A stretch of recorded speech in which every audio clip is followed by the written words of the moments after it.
भक्त का यही भाव होना चाहिए। क्या होना चाहिए? आइए प्रथम पद गा करके हम श्रवण करते हैं। जोई जोई प्यारो करे, सोई मोहे भावे, भावे मोहे जोई सोई, सोई कर प्यारे। देखिए कितना सुंदर भाव है कि ठाकुर जी जो करते हैं वही मुझे प्रिय लगता है, क्योंकि मेरे ऊपर सिद्धांत मेरे प्रियतम का लागू होता है, श्री ठाकुर जी का लागू होता है। इसलिए जो वो चाहते हैं, जो ये चाहते हैं वही होता है। और भावे मोह जोई सोई, सोई करे प्यारे। मेरी इच्छा, मेरा मन कुछ नहीं रह गया है। मेरा भाव ये नहीं है कि मुझे ये चाहिए, मुझे वो चाहिए, नहीं। जो आपकी इच्छा हो तो मुझे दीजिए। सुख भी मुझे प्यारे हैं, दुख भी मुझे प्यारे हैं। छोड़ूं मैं किसी भगवान, दोनों ही तुम्हारे हैं। सुख और दुख ये ठाकुर जी के बनाए हुए ही तो हैं। कभी जीवन में सुख आता है, कभी दुख आता है। जीवन की नाव है, कभी इस किनारे लग जाती है, सुख वाले किनारे लग जाती है, तो कभी जाकर के दुख वाले किनारे लग जाती है। तो ये दोनों ही किनारे हैं सुख दुख के, तो ये जीवन में आते जाते रहते हैं। इसीलिए भाई प्रथम सिद्धांत ही यहीं से प्रारंभ होता है कि हमारी रजा, हमारी इच्छा कुछ भी नहीं रह गई है। जो है अब ठाकुर जी है। ठाकुर जी जाने, जैसा चाहे वैसा करा ले, उनकी इच्छा। तो ऐसा भाव बड़ा प्यारा है। मोको तो भावती ठोर, प्यारे के नैनन में, प्यारो भयो चाहे मेरे नैनन के तारे।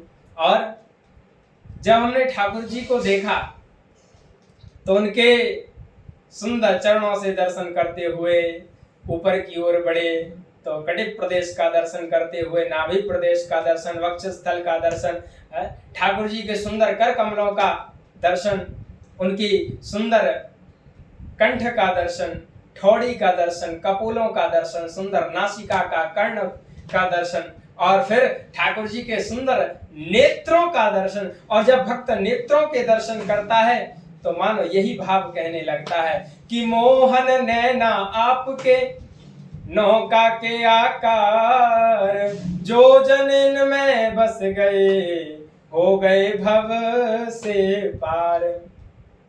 तो ठाकुर जी के नेत्र बड़े प्यारे हैं, बड़े सुंदर हैं। इसीलिए सभी लोग कहते हैं कि भैया ठाकुर जी के, सब रसिक चिल्ला चिल्ला कर यही बात कहते हैं कि भाई ठाकुर जी के दर्शन करो, कितने सुंदर, ऐसे सुंदर सुंदर नेत्र हैं मेरे प्यारे। क्या जब हम किसी का दर्शन करते हैं तो उसके दर्शन करने से उसके रूप का स्वरूप, उसका रूप हमारे भीतर हृदय में उतरता है, और हृदय कहता है वाह कितना सुंदर है, मनमोहक है, छुपा करके रख लेता है। तो यदि किसी का प्रवेश हृदय में होता है तो नेत्रों के द्वारा होता है। सुखदेव जी महाराज को भी ठाकुर जी के पहले श्रवण दिया, श्रवण सुनाई पड़े। श्रवण में, कानों में क्या पड़ा?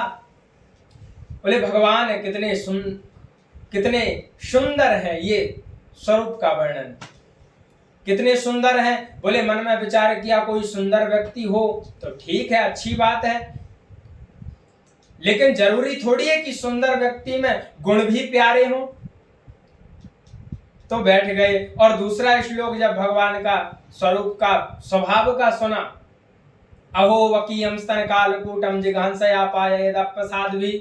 बोले वकी नाम की वो पूतना कालकूट विष लगा करके आई और ठाकुर जी को मारने की इच्छा से, लेकिन ठाकुर जी ने उसे अपनी मां की गति प्रदान कर रहे हैं। वाह वाह वाह। तो ऐसो को उदार जग माही, इनके जैसा कौन उदार हो सकता है? ऐसा इनके जैसा कोई कृपालु कैसे हो सकता है? तो ठाकुर जी दयालु हैं, कृपालु हैं। इसीलिए भैया ठाकुर जी के सुंदर नेत्रों का स्मरण करना चाहिए, नेत्रों का दर्शन करना चाहिए, क्योंकि नेत्रों से ही ठाकुर जी हृदय में आकर के बस जाते हैं। इसीलिए कहा गया मोगू तो भावती ठौर प्यारे के नैनन में, मुझे तो प्यारे के संपूर्ण श्रीअंग में नेत्र बड़े प्यारे लगते हैं।